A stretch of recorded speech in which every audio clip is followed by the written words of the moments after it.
Hi, it's me. No, 8. The Antikythera mechanism. In the year 70 BC, an ancient Roman shipwreck was discovered near the Greek island of Antikythera. It contained 24 life-sized marble statues and one mysterious bronze object that had been wrapped up in a lead box. This strange device would later be known as the Antikythera mechanism. Weighing only about 4 pounds, the Antikythera mechanism was clearly not the most important cargo on the ship. So why go to such lengths to protect it? And what exactly is it? The first scientific analysis didn't take place until 1902. When it was studied by a Greek engineer named Yannis Bitsis, he found that the complex system of 30 interlocking bronze gears and dials could have been used as an analog computer to calculate astronomical positions, eclipses, and even the dates of the Olympic Games. It may have also tracked agricultural cycles for planting and harvesting, since agriculture was a serious business back in those days. Built with such incredible precision, this piece of engineering is nearly 2,000 years ahead of its time. We can't possibly imagine how anyone could have constructed such a complex machine without modern technology. The estimated price tag alone, $1 million, is more than the GDP of many small countries. But the truth is that no one knows how it was made. Experts have compared the skill level of its construction to that of a Swiss watchmaker. And like a fine Swiss watch, every part fits together perfectly. There are no loose screws. And this makes the Antikythera mechanism especially puzzling. How did the ancient Romans manage to create such advanced technology, then lose all knowledge of it? Some historians think it was aliens. Number 7. Vimanas from the Vedas. Thousands of years before the Antikythera mechanism was ever discovered, the ancient Vedic civilization of India was making flying machines called Vimanas. These machines are described in detail in ancient Sanskrit texts, which say they were powered by a mysterious force called Agni, or cosmic energy. The Vimana wasn't just a flying machine. It was capable of traveling through the air, underwater, and even outer space. Some historians suggest the Vimana may have been a mythical creature, but there are over 60 references to it in the ancient texts. This means that if it was real, we should be able to find evidence of it somewhere. The ancient texts say that the Vimana had moving parts, so it was probably not a mythical beast. Could it have been lost technology created by ancient people who looked like us? And if so, where is the evidence? No. 6. The Nazca lines. Sometime between 500 and 900 AD, someone in Peru decided to draw some pictures in the desert. At first glance, they look like harmless drawings, but up close, they tell a different story. Over the course of 400 years, the Peruvian slowly etched into the desert sand to create hundreds of lines, shapes, and figures. They cover an area of more than 250 square miles and are so large they can only be seen from the sky. In other words, they were designed as an astronomical clock, similar to Stonehenge or the pyramids of Giza. But instead of using stones or concrete, the Nazca people used themselves as the measuring tool. Just think about the effort that went into planning something so enormous. Did these people really work for decades, centuries even, to create giant pictures in the desert without any special tools or machines? And what's the significance of each shape and line? Are they just random patterns, or do they reveal secret knowledge of the universe? Nobody knows. And because the Nazca people left no written records, we may never know. No. 5. The Baghdad Battery.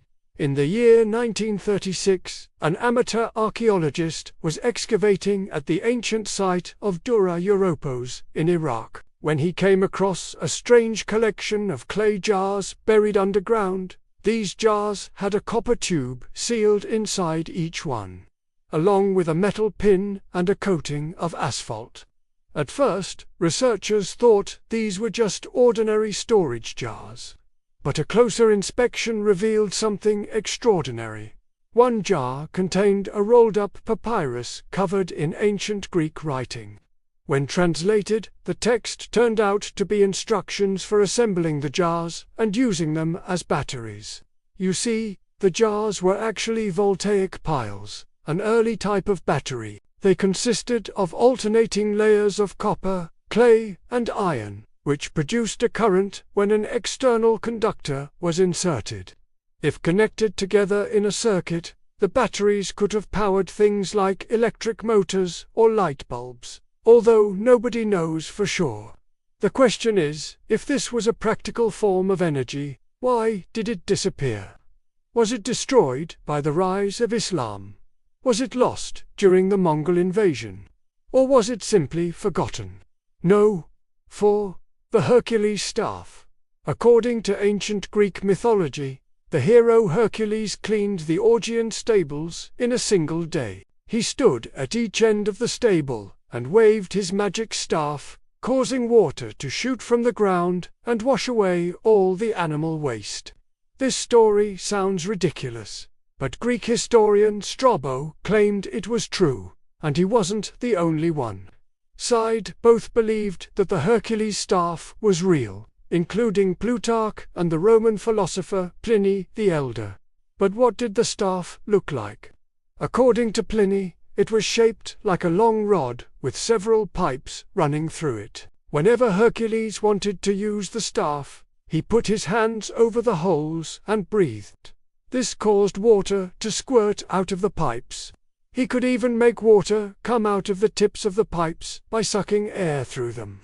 Does this sound like the plot of Avatar? What's even weirder is that Pliny claimed the staff could be used to suck up water from a well and release it in another location, essentially a portable water filtration system. Sounds too crazy to be true, right? Well, maybe it is. Or maybe we just don't understand the technology well enough. 3. The Hammer of Thor. Like Hercules, the Norse god Thor carried a magical hammer that he used to defeat his enemies. According to legend, the hammer Mjolnir was indestructible. Its head was decorated with carvings of the two serpents, Gormungandr and Nidhogg, and it always returned to Thor's hand after being thrown. And while some may assume the hammer was nothing more than a myth, scholars believe it was based on a real artifact.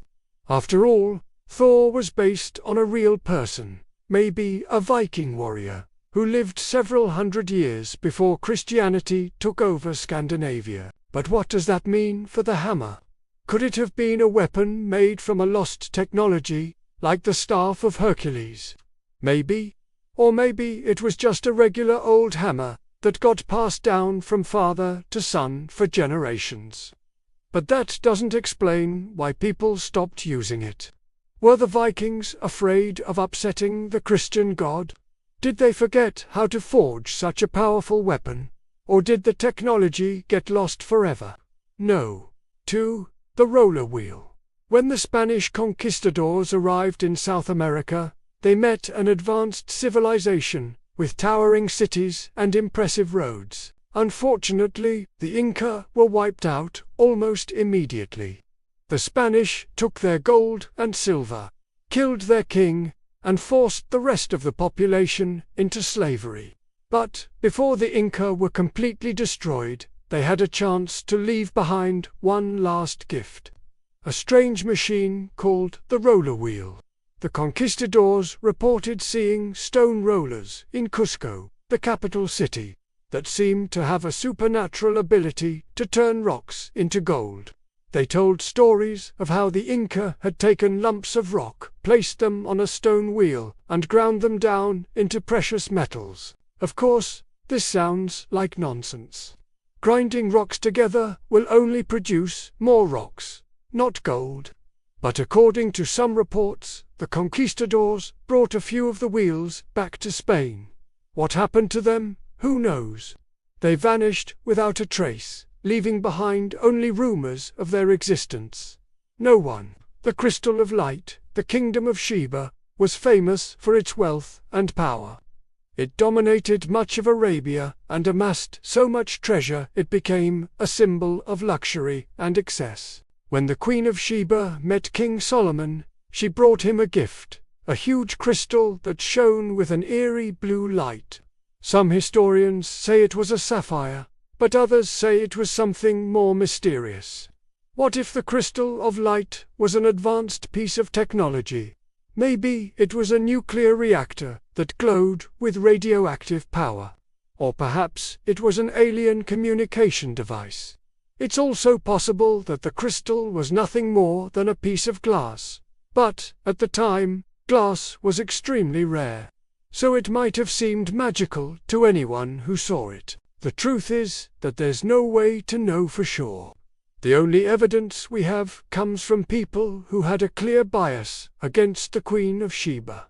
They portrayed her as an exotic seductress, someone who used her beauty to trick the great King Solomon. As far as we know, nobody has ever tried to track down the crystal of light, assuming it even still exists. Thanks for watching. Which of these lost technologies fascinated you the most?